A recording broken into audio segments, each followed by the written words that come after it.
kita menjadi populer, tapi belum tentu kita mendapatkan ketenangan, dan belum tentu walaupun kita terkadang sekolah sampai S3 sekalipun, tetapi belum tentu kita diberikan oleh Allah kelapangan di dalam persoalan kehidupan kita. Inilah yang menjadikan kita setiap hari jangan pernah kita melihat mentari kecuali kita memohon kepada Allah, ya Allah, berikanlah kepada kami keberkahan, berikanlah kepada kami ketenangan, dan berikanlah kepada kami kelapangan.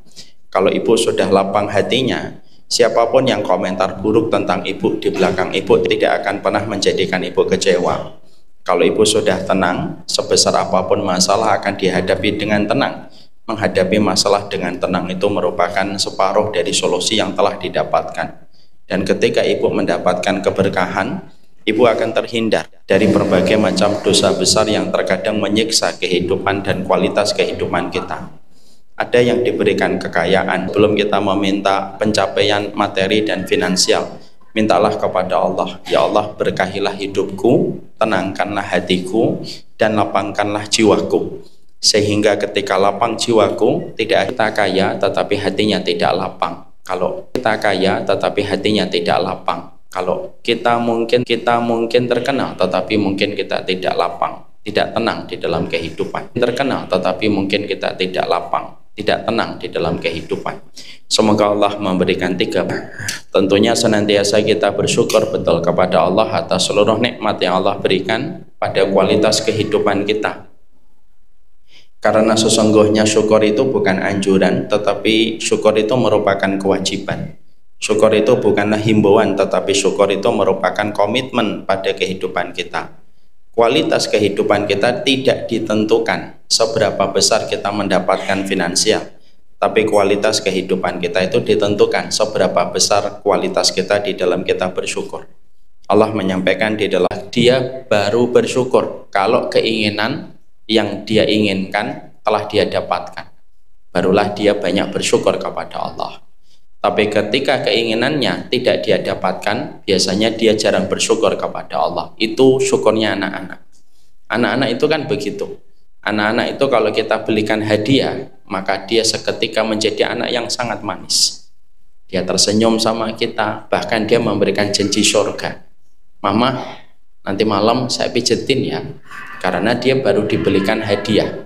Tapi kalau anak kita tidak dibelikan hadiah, biasanya ketika kita mandikan, kita antar ke sekolah, kita ajak makan setelah pulang dari sekolah, biasanya tidak pernah dia terlalu bersuka cita, karena menganggap itu merupakan kewajiban kita dan itu haknya dia. Itulah anak-anak, tidak bisa disalahkan. Tetapi kalau syukur kita sebagaimana anak-anak, hanya ketika resolusi kita telah peroleh barulah bersyukur. Berarti syukurnya kita itu syukurnya anak-anak. Orang yang betul-betul beriman, syukurnya itu sebagaimana orang dewasa. Dia bersyukur kepada Allah atas karunia kehidupan yang Allah berikan kepadanya. Dan inilah yang menjadikan kita bersyukur. Kalau Allah belum memberikan apa yang kita mau, bukan karena Allah tidak mampu. Tetapi ketika Allah tidak memberikan apa yang kita mau, ada dua jawabannya, kata para ulama. Satu, karena apa yang kita mau ternyata membawa kerusakan untuk kita di masa mendatang.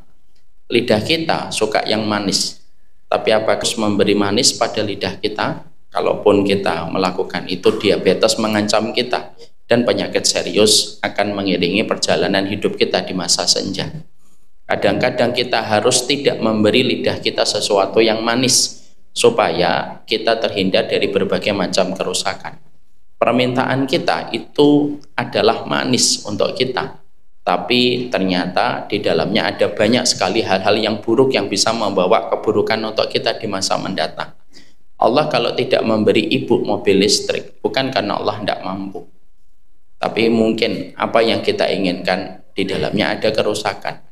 Kalau Allah terkadang tidak memberikan kepada ibu bisnis yang sukses, bukan Allah itu tidak sayang kepada kita. Mungkin kalau bisnis kita terlalu sukses, mungkin kita bisa menjadi sombong kepada suami kita. Dan itulah yang menjadikan kita paham, tidak setiap permintaan manusia itu baik pada kehidupan di masa mendatang. Anak saya nomor 6, ya nomor 6, saya khawatir salah. Anak saya nomor 6 itu sangat suka dengan manisan dan coklat. Apakah saya terus memberikan manisan dan coklat sama anak saya? Enggak. Saya memberikan peraturan di rumah, anak baru boleh makan manisan 1 pekan sekali atau 2 pekan sekali. Lihat kondisinya, itu pun cuma 2 manisan saja. Kenapa saya tidak memberikan manisan kepada anak saya? Saya tidak punya uang untuk membeli manisan. Enggak, saya punya uang untuk membelikan mereka manisan. Tapi kenapa saya tidak memberikan manisan kepada anak saya nomor 6 ini, padahal dia sangat senang dengan manisan? Karena saya tahu kalau saya memberikan kepadanya manisan setiap waktu, penyakit berat akan mengancam anak saya sebagaimana yang sering saya jumpai di dalam sosial media. Itulah yang menjadikan kita paham. Kalau ibu tahun 2024 ada 15 resolusi yang ibu miliki, tapi 17 resolusinya tidak dikabulkan oleh Allah, ada tambahan 2. Itu bukan berarti Allah tidak sayang kepada kita, tapi justru karena Allah sayang, Allah hindarkan kita dari permintaan yang membawa kerusakan supaya kita mendapatkan kebaikan untuk kita di masa mendatang. Maka itu yang pertama. Yang kedua, kenapa Allah tidak memberi apa yang kita mau? Yang kedua, karena mungkin Allah akan memberikan di waktu yang tepat. Karena memberikan hadiah itu memerlukan waktu yang kondusif ketika memberikan hadiah itu. Ibu dikasih hadiah sama suami, tapi jam 1 malam ibu dibangunkan, ibu pasti sebel. Ibu pengen memberikan hadiah kepada saya, wedang jahe, tapi ketika Bekasi lagi panas-panasnya, itu tidak tepat. Walaupun kelihatannya mustahil ya ibu ngasih saya wedang jahe ya, tapi kalau ibu ngasih saya wedang jahe ketika jam 1 siang itu, pasti saya akan memikirkan, kenapa ya ibu ini ngasih saya wedang jahe ketika jam 1 siang lagi terik-teriknya. Tapi ketika ibu memberikan kepada saya wedang jahe pada waktu jam 3 sore ketika turun hujan yang deras gitu, tentunya wedang jahe itu terasa bertambah nikmat. Dan itulah yang menjadikan kita faham, Allah belum memberi apa yang kita mau karena Allah mengatur di waktu yang tepat. Allah memberikan itu di dalam kehidupan kita. Semoga Allah senantiasa mendidik kita untuk bersyukur, jangan terlalu banyak melihat, jangan terlalu banyak mengakses kehidupan orang lain dan teras kehidupan orang lain, supaya kita mudah bahagia dan kita mudah untuk bersyukur di dalam kehidupan kita. Amin insyaallah. Ibu-ibu yang semoga Allah rahmati, kita akan membahas tentang satu tema yang dibahas oleh panitia, yaitu ketika wanita diuji oleh Allah Subhanahu wa Ta'ala. Sebelum kita membahas tentang itu, tentunya kita harus memahami salah satu potongan dari sebuah ilmu yang disampaikan oleh Imam Ibnu Qayyim. Imam Ibnu Qayyim itu mengatakan kepada kita bahwasanya ketika Allah itu memberikan kepada manusia itu jenis kelamin, Allah itu tidak pernah salah ketika memberikan jenis kelamin kepada kehidupan manusia. Ada yang ditakdirkan menjadi lelaki, ada pula yang ditakdirkan menjadi perempuan. Dan ini bukan terjadi secara kebetulan, karena Allah tidak pernah salah memberikan pilihan kepada setiap. Jadi ketika ada di antara kita menjadi laki-laki, kalau ada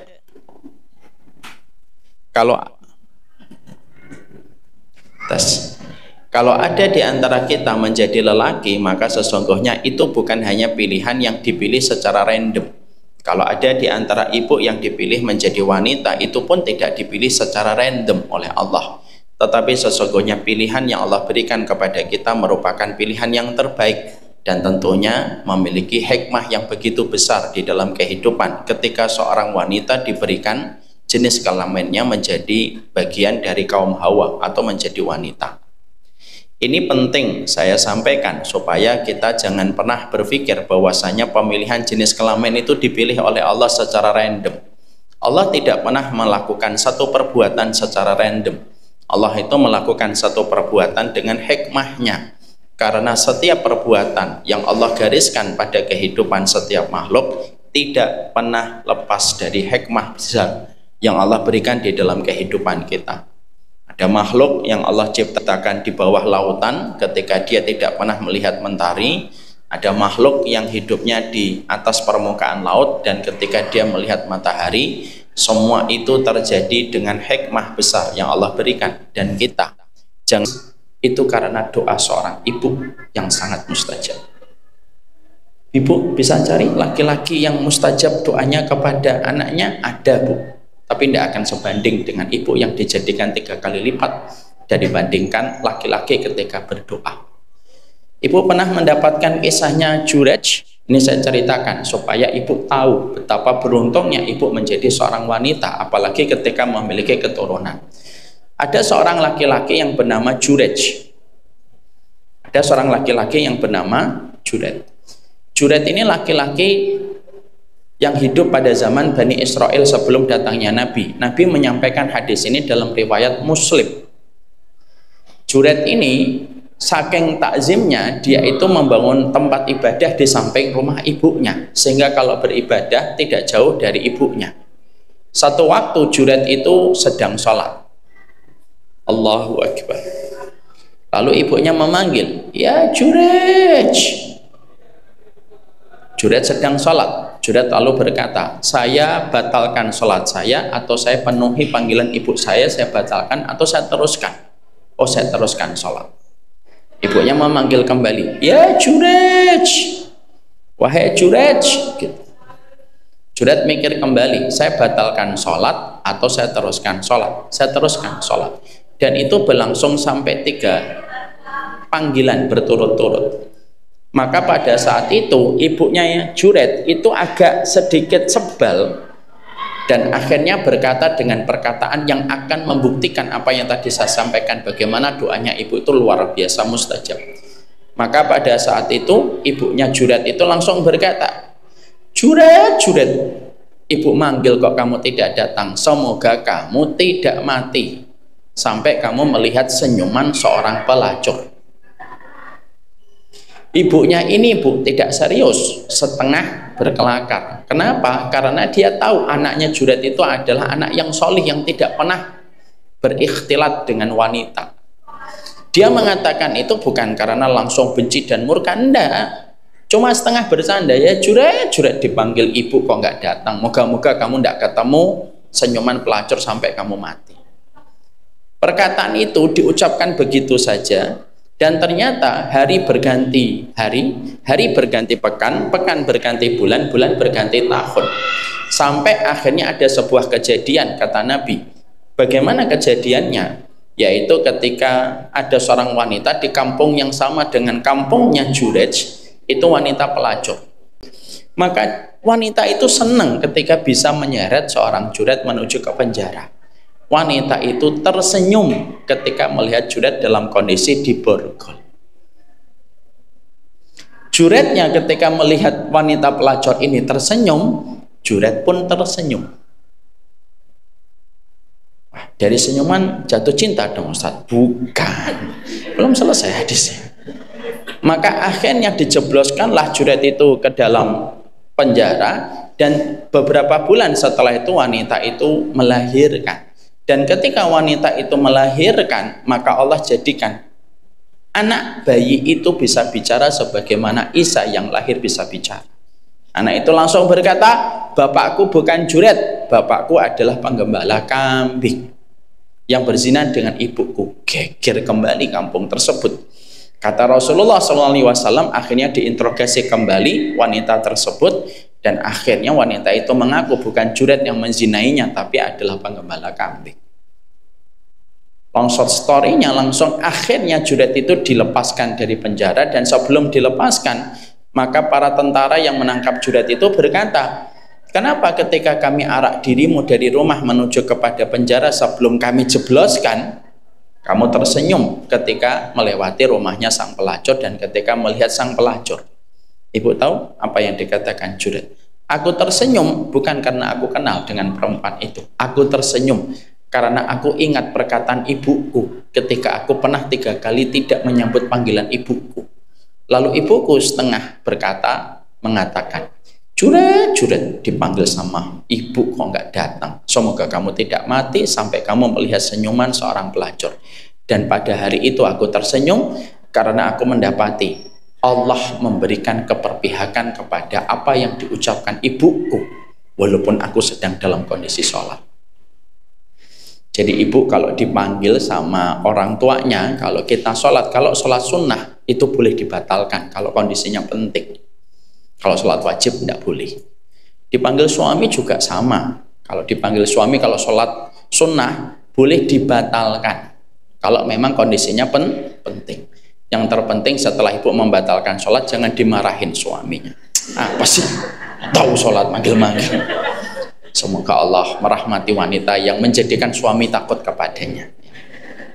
Saya khawatir ini yang ketawa-ketawa ini pelakunya. Ya Allah, ampunilah dosa wanita-wanita.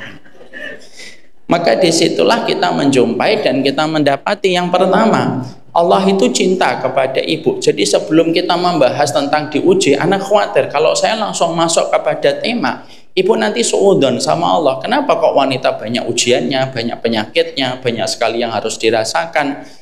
Saya sebelum membahas itu saya terangkan dulu bahwasanya ternyata wanita itu menjadi makhluk yang paling dicintai oleh Allah.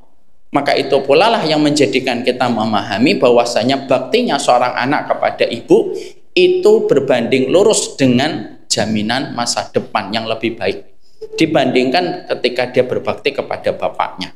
Mari kita buka surat Maryam surat ke-19 ayat yang ke-32. Yang megang mic tolong dibaca.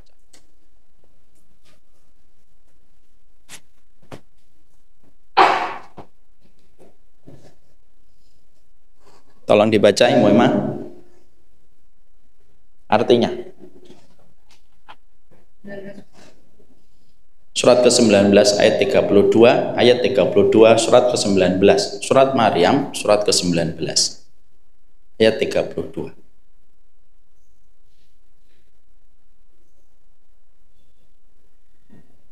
Ketemu? Ayat ke-32 surat ke-19. Surat Maryam surat ke-19 ayat 32.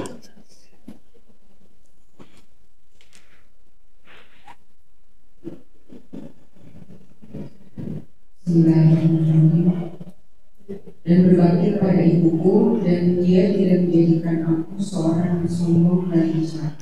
Ibu tahu ini perkataan siapa? Insya Allah tidak tahu. Ini perkataan Nabi Isa.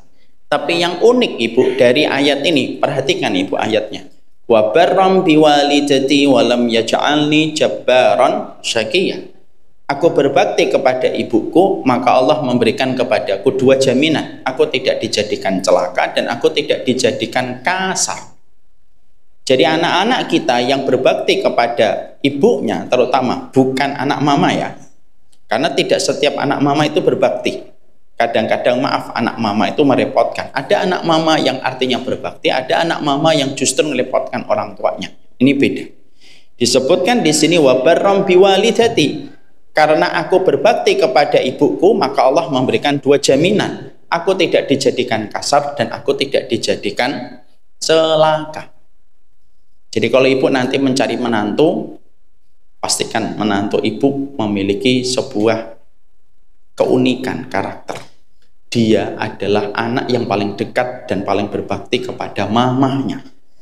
Kenapa? Kalau ibu mendapatkan menantu ibu calon itu, mamahnya berkata, di antara 12 anak saya, yang paling dekat dan paling berbakti kepada saya, anak nomor 3, yang ibu akan jadi mertuanya. Kalau ibu sudah dapat kayak gitu, pegang itu. Kenapa? Karena Allah menjamin dengan dua. Dia tidak akan celaka dan tidak akan kasar. Makanya kalau ada laki-laki kasar, ada perempuan kasar, biasanya karena dia tidak dekat dengan ibunya. Kalau ada laki-laki hidupnya penuh masalah dan tidak pernah selesai dengan masalah, karena dia tidak berbakti kepada ibunya. Ini maaf ya Bu, nanti kalau pas lagi di jalan ada orang marah-marah, ibu nggak usah ngomongin. Dulu nggak deket ya sama mamanya ya. Jangan gitu. Jangan gitu ya. Tapi itu memberikan kepada kita bahwasanya kenapa yang disebutkan itu wa barram biwalidati. Aku berbakti kepada ibuku, karena berbaktinya kepada ibu itu merupakan core-nya menuju kepada kualitas dalam kehidupan. Saya lebih takut dapat anak yang tidak berbakti daripada anak yang tidak terlalu pintar. Naudzubillah min dzalik, ini hanya contoh saja. Tapi saya lebih senang mendapatkan anak yang berbakti walaupun tidak terlalu pintar. Itu bagi saya lebih dari cukup. Kenapa? Karena jaminan masa depan dan kehidupan akhiratnya tergantung bagaimana dia memperlakukan ibunya. Makanya saya kadang-kadang itu senang ngomong sama anak saya, nak, saya lebih senang kamu punya empati sama ibumu daripada kamu menghafalkan Quran tetapi kamu tidak punya empati dengan ibumu. Itu saya tanamkan betul. Makanya anak-anak saya, ibu, paham kalau mereka sedang marah kepada saya karena satu hal gitu. Ketika mereka terkadang bentak saya, tidak langsung saya marah. Saya tidak langsung marah. Ibu kan tahu kan gimana saya, insya Allah wajahnya penuh dengan kesabaran. Ini ketawanya kelihatannya nyindir banget ya. Tapi anak saya, tanya nanti anak saya itu paling paham. Kalau kita marah sama bibu, panggilan cintanya saya kepada istri saya dan anak-anak kepada ibunya itu panggilannya bibu. Tapi anak saya paham, kalau kita marahin bibu, pasti Abi lebih marah. Dan suara Abi yang menggelegar itu pasti datang. Jadi misalkan saya di tangga, kalau dengar ada anak saya membentak ibunya, itu mereka langsung ketakutan. Ya ada Abi gitu. Kenapa? Surat Maryam 32 itulah yang menjadi pijakan. Makanya saya tidak pernah mentolerir anak yang bentak kepada ibunya. Kenapa? Karena saya ingin mendapatkan dua. Anak itu tidak celaka dan tidak kasar. Itulah ibu. Itu yang kedua, Bu. Jadi yang pertama dijadikan oleh Allah doanya ibu mustajab. Yang kedua dijadikan kebaikan anak kepada ibu menjadi sebuah proses kualitas mereka dalam kehidupan. Ada nggak disebutkan di dalam surat Maryam 32 itu bapak? Enggak. Tanpa menafikan seorang laki-laki pun memiliki keutamaan yang sangat besar dan sangat dicintai oleh Allah. Tapi saya ingin menyampaikan kepada ibu-ibu, jangan pernah ibu merasa tidak dicintai oleh Allah. Jangan sampai akhirnya kita terkena sebuah narasi bahwasanya Allah itu memang diskriminatif ketika memberikan syariat kepada kita. Enggak.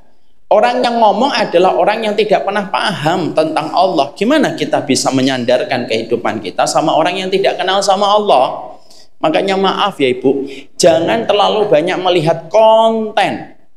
Dan saya pastikan, saya sampaikan kepada ibu, tidak setiap orang yang membuat konten di TikTok dan orang yang membuat konten di Instagram itu sayang sama ibu.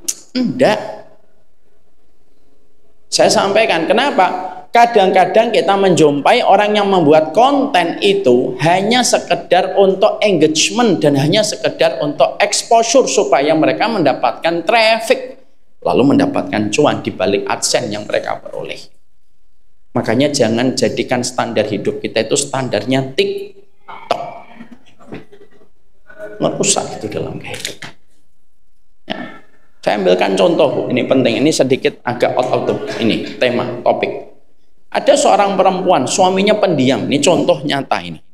Suaminya pendiam, istri itu sudah menikah sama suami yang pendiam ini sudah lama, 15 tahun. Dan dia paham suaminya pendiam itu penuh tanggung jawab dan penuh dengan cinta. Cuma memang pendiam. Kenapa pendiam? Karena dulunya ketika kuliah teknik mesin. Dan ketika selesai berhadapan dengan mesin. Dan memang pendiam, tapi baik.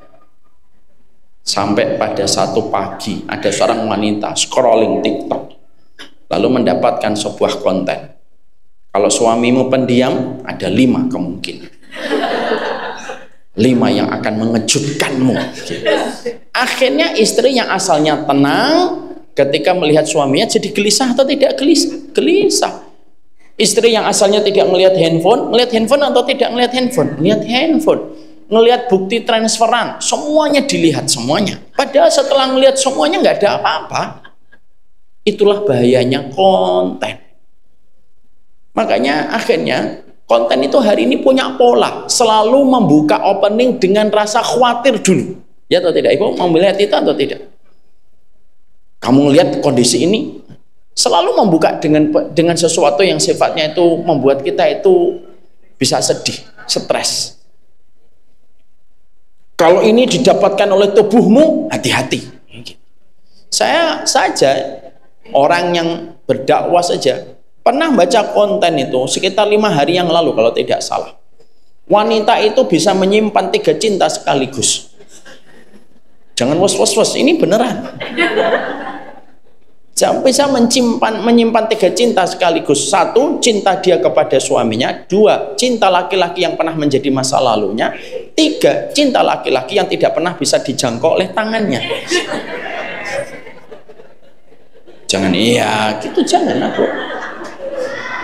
Saya ketika membaca itu, saya ngeliatin istri saya, emang kamu punya 3 cinta? Jangan.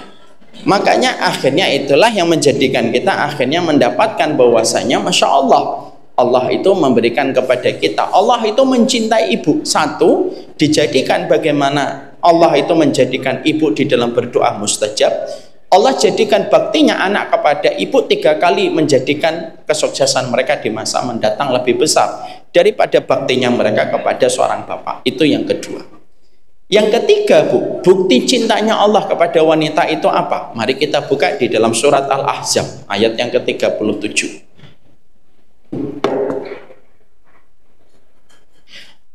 Kita membaca di dalam surat Al-Ahzab 33, wa qarna fi buyutikunna wa la tabarrujna tabarrujal jahiliyatil ula. Ini bukti yang ketiga, wa qarna fi buyutikunna, tetaplah kamu itu di rumah.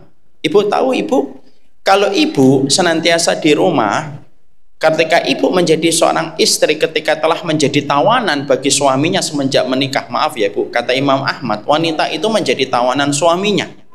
Kenapa begitu, Ustadz? Karena ketika ibu melakukan sesuatu harus minta izin kepada suaminya.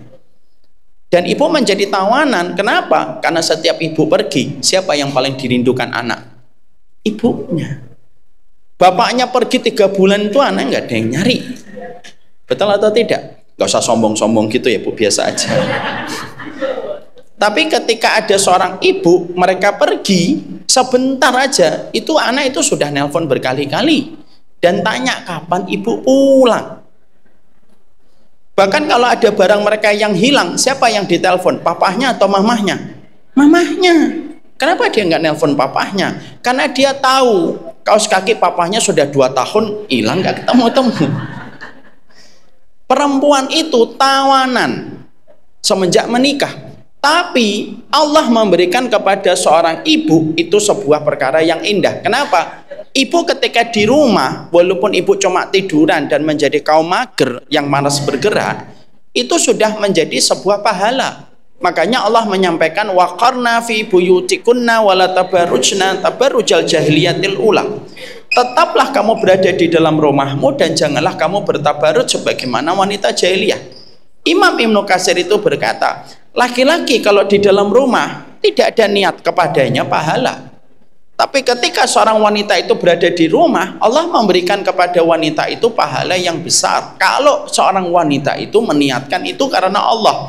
Ketika di dalam surat Al-Ahzab ayat 33, wa qarna fi buyutikunna wa la tabarrujna tabarrujal jahiliyatil ula.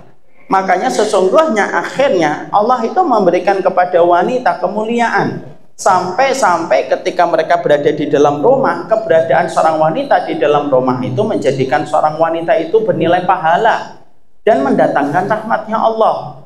Makanya maaf Ibu, sampai Ibu ketika bertanya, mana yang lebih utama Ustaz? Saya sholat di masjid atau saya sholat di rumah? Ibu sholat di rumah. Jadi ketika berkumandang adzan, lalu Ibu di dalam rumah, nutup pintu kamar, Ibu hidupkan AC, Ibu menggelar sajadah, lalu Ibu sholat di tempat yang sangat sempit di dalam rumahnya atau di dalam kamarnya, itu jauh lebih utama daripada sholatnya wanita itu di masjid. Padahal Ibu tahu, kami laki-laki itu tahu berat sekali untuk istiqomah ketika kita sholat di masjid itu bukan perkara ringan. Ketika berkumandang adzan harus segera masuk ke kamar mandi, harus ngeluarin mobil, ngeluarin motor, nyari parkiran, nunggu muadzinnya datang. Kenapa? Wanita itu diberikan oleh Allah keringanan. Bahkan sholatnya seorang wanita di dalam rumah pun itu sama sebanding dengan laki-laki yang pergi ke masjid ketika mereka itu melaksanakan sholat. Kenapa? Karena Allah sayang sama ibu. Makanya akhirnya Allah jadikan keberadaan wanita itu di rumah itu memiliki nilai yang begitu besar sebanding dengan laki-laki yang keluar. Itu menunjukkan kepada kita bahwasanya Allah itu menjaga.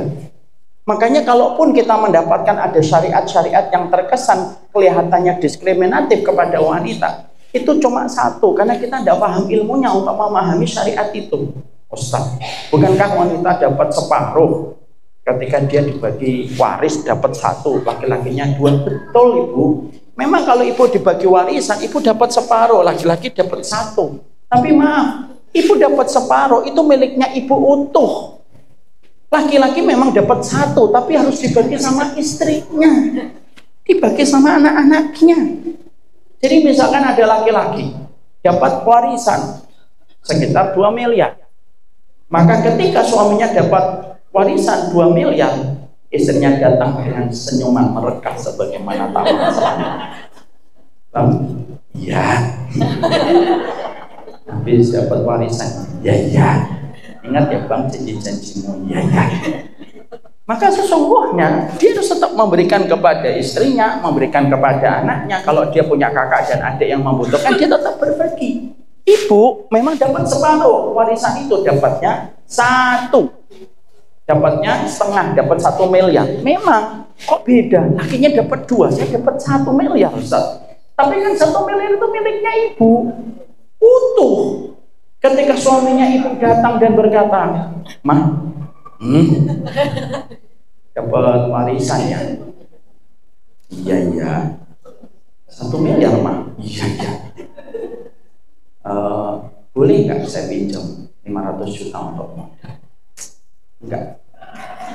Wanita ini dosa atau tidak dosa? Dosa atau tidak dosa? Dosa. Cuma kebangetan aja wanita. Tapi secara fikih itu nggak dosa. Itu memberikan kepada kita jawaban. Memang betul warisan itu perempuan dapatnya separuh, laki-laki dapat satu. Tapi ingat ya, bagaimanapun wanita ketika dapat separuh dia memiliki sempurna. Tapi laki-laki ketika dapat satu dia harus berbagi. Maka itulah yang menjadikan kita memahami dulu wanita itu sangat dicintai oleh Allah. Sampai keberadaan dia di dalam rumahnya pun itu pun bernilai pahala yang sangat besar yang Allah janjikan kepadanya. Yang Allah tidak berikan pahala itu kepada laki-laki. Makanya maaf ya ibu, nanti kalau ibu sholat taraweh, ibu tanya mana yang paling afdal Ustaz? Sholat taraweh di masjid atau sholawat taraweh di rumah? Kalau ibu tanya mana yang lebih afdal, yang paling afdal di rumah. Tapi kalau ibu pengen ke masjid, silahkan. Ustaz, tapi saya pengen ke masjid Ustaz. Kenapa bu pengen ke masjid? Ya, suami saya itu kalau nggak ditemenin itu pulangnya jam 11 malam Ustaz. Ibu tidak apa-apa.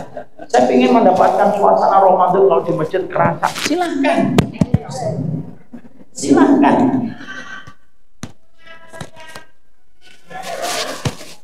Silahkan. Tapi kalau paling afdal dan paling utama itu di rumah. Itu memberikan kepada kita tentang sebuah arti bahwasanya Masya Allah, ini memberikan kepada kita wanita itu begitu disayang sama Allah sampai Allah tidak mau merepotkan wanita dengan berbagai macam perkara. Makanya akhirnya semuanya itu di rumah dilakukan, dan setiap inci dalam rumahnya itu menjadi tempat ibadah. Perhatikan dalam riwayat Baihaqi. Ini Bu, saya ambilkan sebuah contoh. Ini rumah. Ini ruang tamu segini. Ini ruang tamu. Ini kamar ibu. Ini ada ruangan kecil di pojok, di samping itu apa? Baju-bajunya ibu. Yang ada 3 lemari itu. Yang biasanya kalau ada walimahan ibu suka bingung, nggak punya baju. Ini namanya makhda namanya. Namanya apa? Makhda itu tempat yang paling kecil di dalam rumah. Nabi itu sampai mengatakan sholatul mar'ati fi makhdaiha, seorang perempuan sholat di area paling kecil rumahnya itu lebih utama daripada dia sholat di kamar yang lebih besar. Sholatnya di kamar lebih besar ini lebih utama daripada sholatnya di ruang tamu yang lebih besar. Sholat yang perempuan itu di ruang tamu rumahnya itu lebih utama daripada sholatnya dia di masjidnya. Sholatul mar'ati fi makhdaiha afdalu min sholatiha fi hujratiha wa sholatiha fi hujratiha afdalu min sholatiha fi dariha wa sholatiha fi dariha afdalu min sholatiha fi masjidiha. Coba Bu, enak. Makanya kadang-kadang saya ngeliatin gitu istri saya, enak banget, Allah ya Allah, saya ke masjid, saya persiapan 10-15 menit sebelumnya. Seorang wanita ketika melepaskan suaminya ke masjid, dia tinggal hidupkan AC, gelar sajadah, Terus dia sholat sama dengan seorang laki-laki yang datang ke masjid. Apa kurang sayangnya Allah kepada seorang wanita? Bukan hanya itu, Allah pun tahu titik lemahnya ibu. Makanya Allah menjadikan ibu mendapatkan istirahat kan? Istirahatnya berapa? 1 pekan dalam 1 bulan. Laki-laki selelah apapun mereka ketika nyari rezeki dari pagi sampai malam, Bu, gak ada yang namanya laki-laki istirahat. Makanya betul kalau ada laki-laki tidak bercerita, karena dia kepenatan, dia kelelahan. Kapan mau cerita, mau lelah mau cerita? Maka sesungguhnya tidak ada tempat istirahat. Makanya perempuan, Allah berikan kepada perempuan di satu sisi kekuatan, di satu sisi yang lainnya itu dijadikan bahwasanya Allah memberikan kepada wanita masa istirahat. Padahal siapa yang paling berat dengan wanita? Yang paling berat dengan wanita itu Allah. Tapi Allah jadikan wanita istirahat. Sudah, nggak usah sholat, nggak usah baca Quran ketika lagi siklus bulanan. Kalau lagi mau itikaf, kalau lagi mau umroh, kamu haid nggak apa-apa, pahlamu tetap sama dengan orang yang umroh walaupun kamu dalam kondisi siklus bulanan. Coba. Makanya Imam Ahmad ketika anaknya mau nikah, salah satu di antara nasihatnya Imam Ahmad, nanti ibu juga sampaikan ke anak-anak ibu kalau laki-laki mau nikah. Imam Ahmad ngasih tahu sama putranya Abdullah, nah Allah saja ngasih istirahat untuk perempuan untuk tidak beribadah. Nanti kalau kamu nikah, kasih libur untuk istrimu supaya dia beristirahat. Makanya kalau bahasa hari ini itu apa? Itu menunjukkan yang ketiga, Allah itu sayang sama wanita. Ibu nggak tahu sih gimana rasanya keluar dari jalan minta waktu. Makanya ibu saya sampaikan, bagaimanapun suami ibu terkadang mengecewakan gara-gara meletakkan anduk di atas kasur, sandal yang bengkok, korden yang nggak pernah diluruskan. Bagaimanapun ibu, suami ibu yang memberikan kepada ibu fasilitas, ibu bisa ngaji, ibu bisa tenang mengikuti kajian. Suami ibu ini sekarang lagi mungkin dimarahi sama atasan. Pulang-pulangnya ibu ngaji masih beli cilok, es coklat di luar. Maka tolonglah terima kasih kepada suaminya. Memang suami kita tidak menjadikan kita puas, tapi pastinya suami kita telah menitipkan keberkahan di dalam perjalanan hidup kita. Itu yang ketiga, ketika Allah itu sayang kepada wanita. Paham sampai di sini, Bu?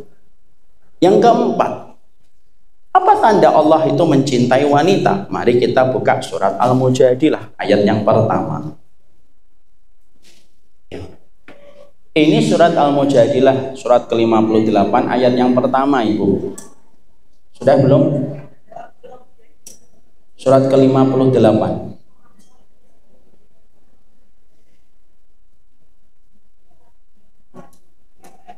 Ayat yang pertama.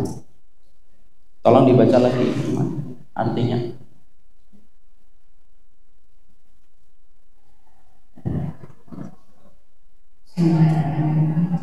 Sesungguhnya Allah telah mendengar perkataan wanita yang mengajukan gugatan kepada kamu tentang suaminya dan mengadukan halnya pada Allah, dan Allah mendengar suara jawab antara kamu berdua. Sesungguhnya Allah telah mendengar Ibu, ini ada namanya asbabun nuzul, yaitu sebab turunnya ayat tersebut. Ada seorang wanita namanya Haulah binti Sa'labah. Haulah binti Sa'labah ini punya suami karena sudah tua, agak temperamen. Maaf ya Bu, kadang-kadang sifat-sifat buruk itu terjadi karena berbagai macam adaptasi dan transisi. Jadi beliau ini suaminya itu ketika menuju masa tua akhirnya agak temperamen. Sehingga akhirnya pada satu waktu terjadi pertengkaran hebat antara beliau dengan dengan istrinya. Lalu beliau itu pada saat itu mengucapkan kalimat yang sangat mirip dengan kalimat perceraian. Tapi setelah mengucapkan kalimat tersebut, maka sang suami itu tiba-tiba datang dan ingin mencampuri istrinya. Dan istrinya berkata, "Loh, kamu tidak bisa langsung mencampuri saya, karena sesungguhnya kamu baru saja menyerupakan aku dengan ibumu." Lalu akhirnya wanita ini bertanya kepada Rasulullah tentang kedudukan beliau. Ini asbabun nuzulnya. Nanti ibu baca di dalam tafsir, buku tafsirnya, tolong dibuka plastiknya. Ini ada peristiwa latar belakang. Tapi yang saya sampaikan, para ulama itu menerangkan tentang ayat ini. Ayat ini itu menerangkan kepada kita bahwasanya Allah itu selalu mendengar rintihan dan curhatan wanita yang mengadu kepadanya. Makanya ketika peristiwa ini dirasakan oleh Haulah binti Sa'labah, seluruh kesedihannya yang dirasakan olehnya itu menjadikan Allah menurunkan surat Al-Mujadilah, surat ke-58 ayat yang pertama. Makanya inilah yang menjadikan akhirnya ibu itu harus tahu, ini penting sekali, ibu penting sekali, ini penting. Inilah yang menjadikan para ulama itu mengatakan seorang wanita dijadikan lemah oleh Allah, tapi dijadikan ketika dia merintih kepada Allah, maka doanya pasti didengarkan oleh Allah. Kalau dia merintih ke zat yang tepat. Memang wanita lemah, suaranya tidak semelengking seorang laki-laki, kekuatannya tidak sekuat laki-laki. Tapi dari sinilah kita mendapatkan seorang wanita kalau dia curhat kepada Allah, curhatan wanita itu didengarkan oleh Allah dan direspon oleh Allah. Kalau Allah tidak sayang sama wanita, sebagaimana hari ini kita belajar narasi dari Islamofobia bahwasanya Allah itu diskriminatif sama perempuan, tidak mungkin curhatan Haulah binti Sa'labah itu menjadi sebab turunnya surat Al-Mujadilah ayat yang pertama. Makanya dibalik seorang istri yang didolimi ada kekuatan doa yang Allah berikan kepada mereka. Di balik seorang istri yang didolimi ada cinta seorang anak yang besar kepada seorang ibu. Memang betul wanita itu kadang diuji, bukan kadang, memang wanita itu diuji. Tapi Allah ketika memuji seorang wanita dengan apapun selalu ada balasan yang lebih besar yang Allah berikan. Demi Allah ya, 15 tahun perjalanan saya dalam dakwah, saya banyak sekali melihat perempuan itu suaminya berzina. Alhamdulillah minta. Tapi apa yang saya jumpai? Anaknya itu sangat cinta dan lengket dengan ibunya. Memang ada yang mendolimi seorang wanita, tapi Allah jadikan bagaimana setiap rasa yang didapatkan seorang wanita itu diganti oleh Allah. Ada ibunya, ada seorang ibu disakitin sama suaminya, lalu akhirnya seorang ibu menjadi single fighter ketika harus membesarkan anak-anaknya gitu. Tapi dijadikan akhirnya cintanya sang anak kepada seorang ibu, cinta yang begitu besar. Dan kesedihan seorang anak ketika ditinggalkan seorang ibu jauh lebih besar daripada kesedihan ketika ditinggalkan oleh bapaknya. Haulah binti Sa'labah didolimi sama suaminya, tetapi Allah turun untuk memberikan kelapangan kepada Haulah binti Sa'labah. Makanya akhirnya inilah yang menjadikan kita memahami tidak ada wanita sendirian. Kalau dia tahu bahwasanya dia itu diciptakan oleh Allah, dirawat sama Allah, dilindungi sama Allah. Makanya maaf ibu, tidak boleh ada seorang laki-laki yang boleh memegang kulitnya ibu kecuali dia harus siap dengan tanggung jawab dan komitmen. Itu menunjukkan betapa berharganya wanita itu Allah ciptakan dalam kehidupan agama ini. Sehingga akhirnya ketika mereka itu mendapatkan perlakuan yang tidak manusiawi, Allah yang memberikan balasan setiap apapun yang didapatkan sama mereka. Ibunda Aisyah pernah dituduh berzina sama beberapa orang dari orang munafik. Salah satunya ada seorang sahabat yang terpeleset gara-gara ulah munafik, namanya adalah Hasan bin Sabit. Dan ketika Hasan bin Sabit dia tergelincir ikut memfitnah ibunda Aisyah berzina, maka Allah jadikan Hasan bin Sabit itu ketika menjelang tua matanya buta. Dan ketika hal itu terjadi, maka ibunda Aisyah itu berkata, yang moga-moga itu menggugurkan dosanya ketika dia terseret memfitnahku sebagai seorang wanita berzina. Makanya kalau kita membaca di dalam surat An-Nur, ibunda Aisyah itu pernah difitnah, Bu. Coba, sudah istrinya Nabi, putri dari Abu Bakar, dua keutamaan sekaligus. Suaminya pemimpin penduduk surga, bapaknya laki-laki yang paling utama setelah Rasulullah. Tapi itu pun tidak menjadikan seorang ibunda Aisyah itu sepi dari hujatan dan sepi dari fitnah. Makanya akhirnya beliau pernah terlambat ketika mengikuti perang dalam Ghazwatul Banil Mustalik. Saat itu beliau itu berada di tandu. Ketika tandu, Rasulullah di depan. Dan Rasulullah itu kebiasaannya membawa istrinya ketika perang dan itu diundi. Masya Allah ya. Ternyata Nabi itu paham quality time. Sampai perang pun masih ngajak istri. Makanya nanti sampaikan kepada suami, Mas, kalau aku banting piring itu bukan aku pengen durhaka. Aku pengen diajak jalan-jalan. Karena Kata siapa? Bilang aja Ustadz Umar. Maka sesungguhnya Nabi itu paham quality time. Istrinya diajak, Bu. Ketika pada waktu mau pulang menuju ke Madinah, belum sampai di kota Madinah, Nabi istirahat. Pasukan yang membawa tandunya Ibunda Aisyah itu turun. Lalu Ibunda Aisyah kehilangan kalung. Lalu beliau keluar dari tandu dan tidak ada yang tahu. Karena para sahabat yang memikul tandunya Ibunda Aisyah kalau sedang istirahat mereka langsung ke depan memberikan keleluasaan untuk wanita ketika mereka tidak ada laki-lakinya. Insya Allah ya. Dalam Islam itu sampai segitunya. Makanya dalam Islam itu diatur laki-laki tidak boleh jalan di belakang perempuan. Itu hanya Islam, Bu. Makanya salah satu yang saya sampaikan sama istri saya dulu fikih-fikih tentang wanita ketika pertama kali baru nikah. Salah satu yang saya sampaikan sama istri saya apa? Nggak boleh ada laki-laki jalan di belakang kamu.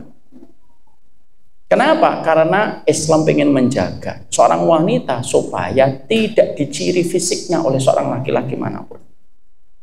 Maka orang yang membawa tandu ini menurunkan tandunya, 4 sahabatnya langsung ke depan. Ibunda Aisyah kehilangan kalung, dia keluar cari kalungnya. Ketika cari kalungnya beliau agak jauh. Tiba-tiba Nabi tidak tahu kalau istrinya keluar dari tandu karena istirahatnya cuma sebentar. Nabi memberikan instruksi, jalan, namshi, jalan itu tandunya jalan. Dan ternyata Ibunda Aisyah itu sedang mencari kalung sampai menjauh dari tandunya. Dan beliau tidak mendengar Nabi itu mengatakan jalan. Akhirnya Ibunda Aisyah kembali ke tempat semula dan tidak mendapatkan tandunya ketika tandunya sudah mulai mengarah ke kota Madinah dan kelihatan titik kecil mengarah ke kota Madinah.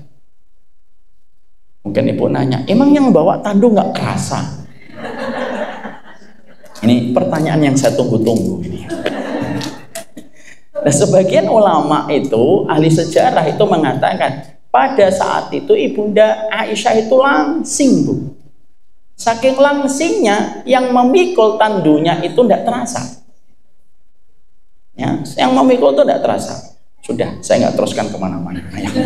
Jadi beliau itu tidak merasa 4 sahabat itu. Ibunda Aisyah ketika melihat tandunya sudah jauh menuju ke kota Madinah, Ibunda Aisyah berkata, ya sudah, pasti nanti ketika Nabi sudah sampai di Madinah dan tidak menjumpai saya, pasti Nabi akan balik. Ibunda Aisyah duduk. Dan ketika beliau duduk, saat itu ada pasukan pembersih, Bu, yang ketinggalan namanya Sofwan bin Mu'attal. Sofwan bin Mu'attal itu ketika datang itu tidak disadari oleh Ibunda Aisyah. Ibunda Aisyah lepas cadar, cadarnya dilepas, dilepas cadar. Karena saat itu syariat hijab sudah diturunkan dan semua istrinya Nabi berhijab, walaupun terjadi perbedaan ulama di antara hukumnya bercadar. Maka Ibunda Aisyah melepas cadarnya karena merasa tidak ada orang.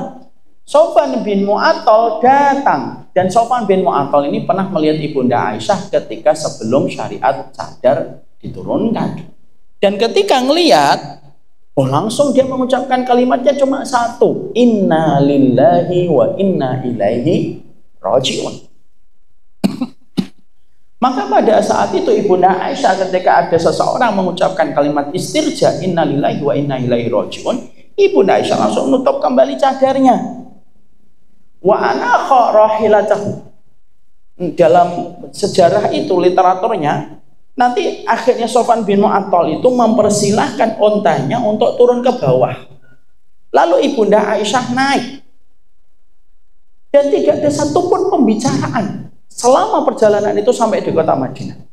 Pembicaraan cuma satu, inna lillahi wa inna ilaihi raji'un. Jadi selama perjalanan tidak ngobrol. Bun, tadi kenapa telat, Bun? Iya, tadi nyari kalung. Beneran ini, Ibu baca nanti. Ini pelajarannya bagus banget. Sofwan bin Mu'attal tahu kalau ini istrinya Nabi, makanya dia ngajak bicara. Jadi Bunda Aisyah juga nggak cerita macam-macam. Iya, tadi itu nyari kalung. Iya, Bun, nggak apa-apa, Bun, alhamdulillah gitu. Insya Allah, Bun, gitu. Makanya Ibu maaf kalau di mobil ketika naik transportasi umum bolehlah kita satu kata, pagi Pak, setelah itu sudah.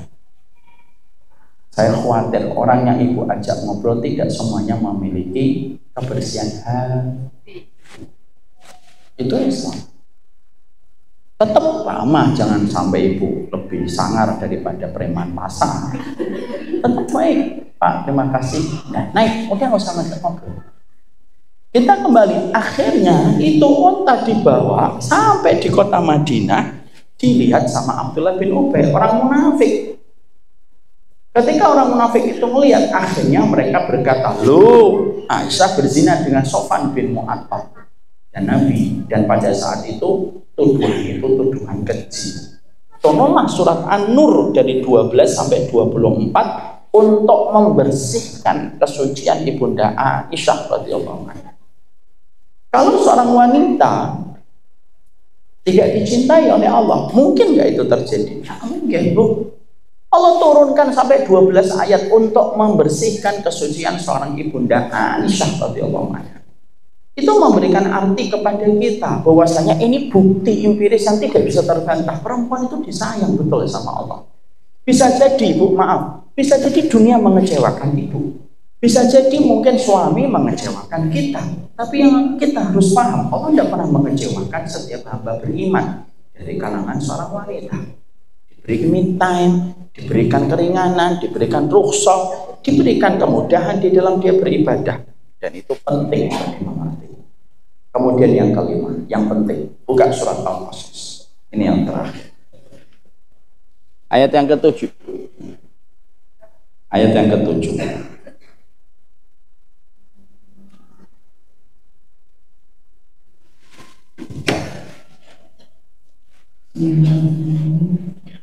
Dan kami ilhamkan kepada ibu Musa, susuilah dia, dan apabila kamu khawatir terhadapnya, maka jatuhkanlah dia ke sungainya. Ulangi lagi pelan-pelan, Ibu. Dan kami ilhamkan kepada ibu Musa, susuilah dia, dan apabila kamu khawatir terhadapnya, maka jatuhkanlah dia ke sungainya.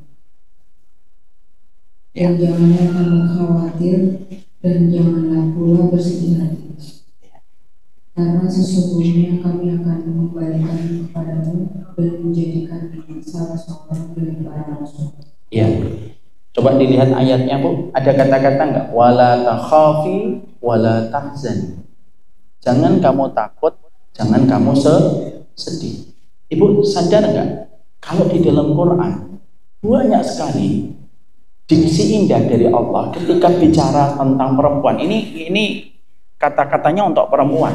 Wala takhafi, jangan kamu takut, jangan kamu sedih. Ini diucapkan oleh Allah kepada ibunda Musa. Ini juga diucapkan oleh Allah kepada ibunda Maryam. Imam Ibnu Katsir itu mengatakan, kenapa ada kata yang mengatakan jangan sedih dan jangan khawatir itu kepada itu objeknya itu selalu perempuan. Karena membuktikan bahwasanya perempuan itu paling cepat sedih, paling cepat khawatir, ya atau tidak? Kalau ada satu berita yang terkadang, maaf, penipuan tentang anaknya tabrakan kecelakaan, itu biasanya itu efektifnya yang ditelepon perempuan atau seorang bapak? Perempuan. Kenapa? Karena perempuan itu dominan dengan perasaannya, tetapi pendek logikanya. Laki-laki panjang logikanya, pendek perasaannya. Makanya maaf ya Bu, jangan suka mengatakan kepada suami, dasar laki-laki tidak punya perasaan. Punya, cuma tidak sepanjang ibu. Karena perempuan itu dominan, dengan perasaannya, itu cepat sedih, cepat khawatir. Makanya akhirnya ada beberapa dokter yang pernah ngikutin pelatihan dari saya. Itu dokter tuh berkata dalam testimoninya, kenapa perempuan itu banyak sekali menderita penyakit berat? Lalu saya sampaikan, apakah ini ada kaitan dan ada irisan dengan kebiasaannya wanita yang cepat takut dan cepat khawatir?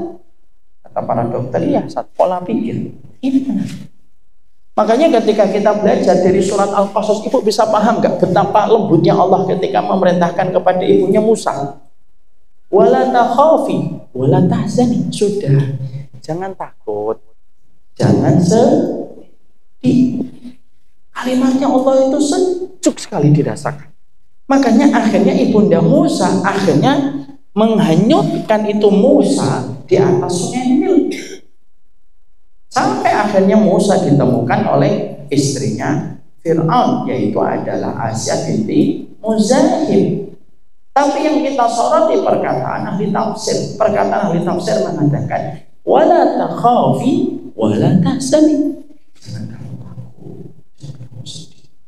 Sayangnya Allah kepada ibu itu lebih besar daripada sayangnya suami kepada istri.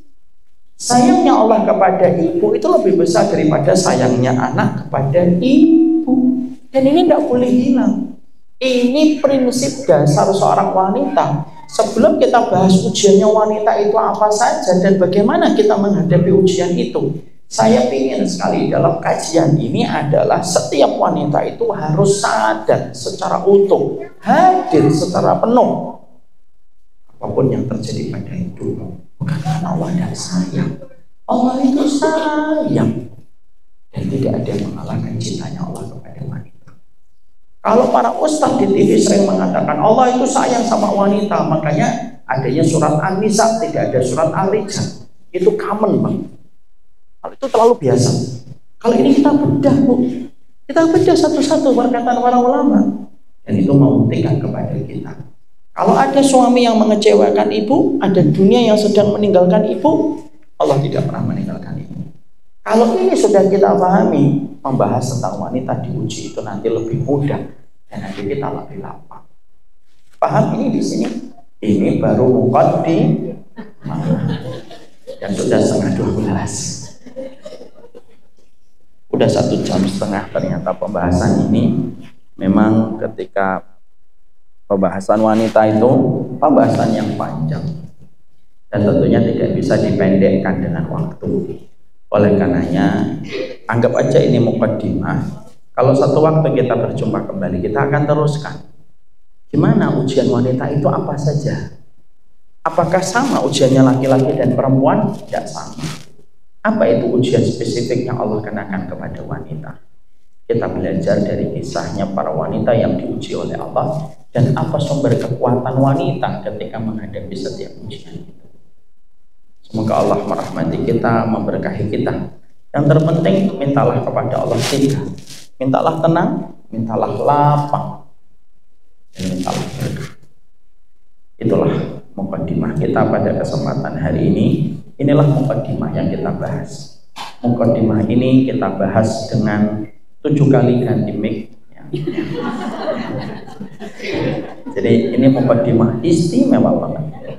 Dan muqaddimah ini lumayan panjang. Tadi bunganya nggak ada yang merah sampai jadi merah dulu.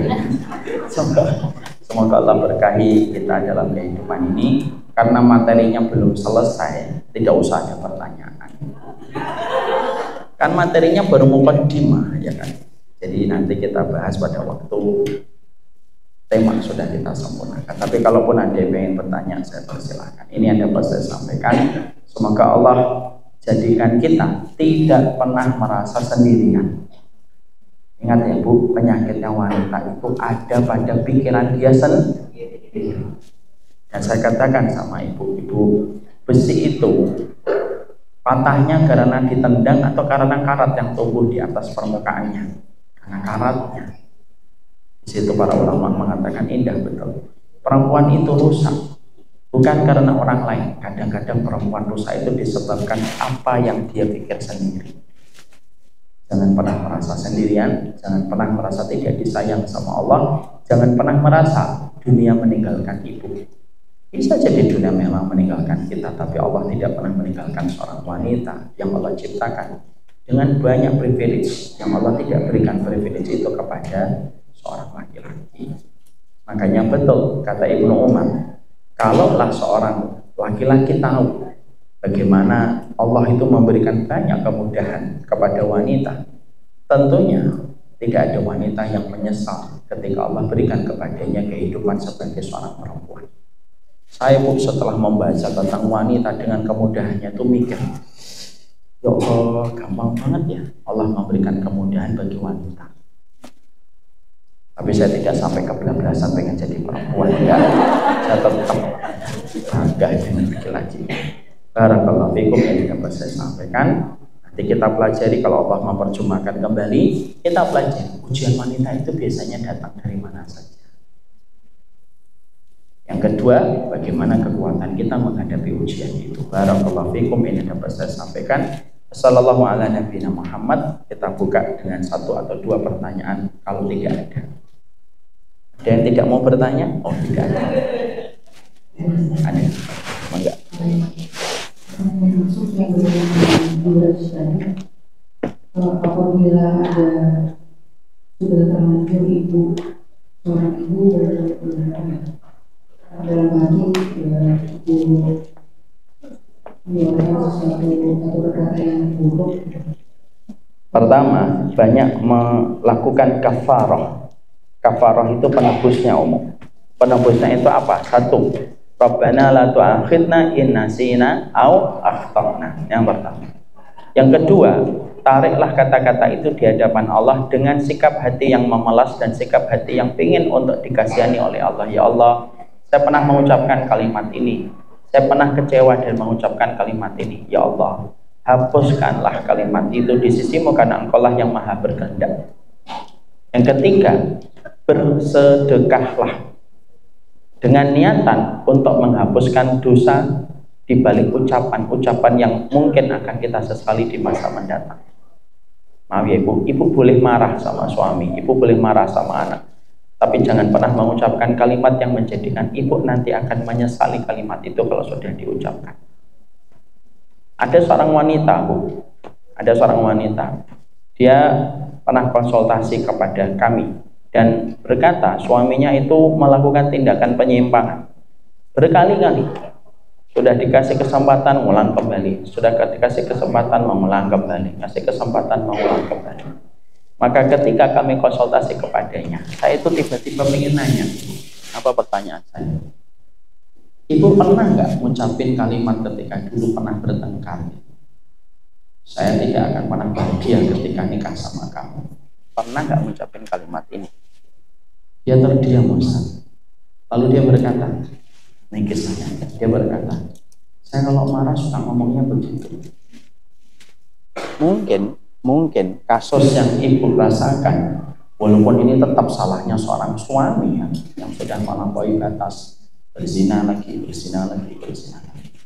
Tapi ternyata ketika ibu merasakan itu akhirnya menyempitkan dadanya ibu, mungkin karena ucapan yang pernah terucap. Jadi itulah hati-hati terhadap ucapan. Nabi mengatakan dalam satu riwayat, "Fala taqulu ilal khair, fa innal malaikata yu'minuna 'ala ma taqulu." Hati-hati kalau ngomong, jangan ngomong kecuali yang baik.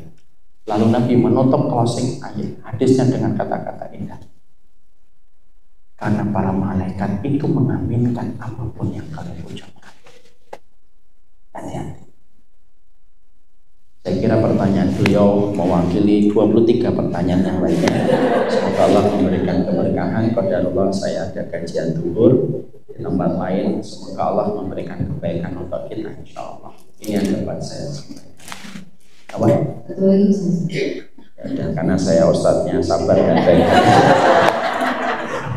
Padahal saya sudah ngomong ada kajian zuhur. Nanti kalau saya telat di sana saya ngomong ini gara-gara ibu-ibu di dasarnya. Enggak, silakan. Oh iya. Ada yang mau bertanya? Masya Allah, mereka kasihan sama saya. Ada yang mau bertanya ibu-ibu? Tidak ada. Alhamdulillah. Tidak ada. Mari, kalau tidak ada jangan diada-adakan. Itu namanya bid'ah dalam pertanyaan. Saya kira cukup. Omo Iman.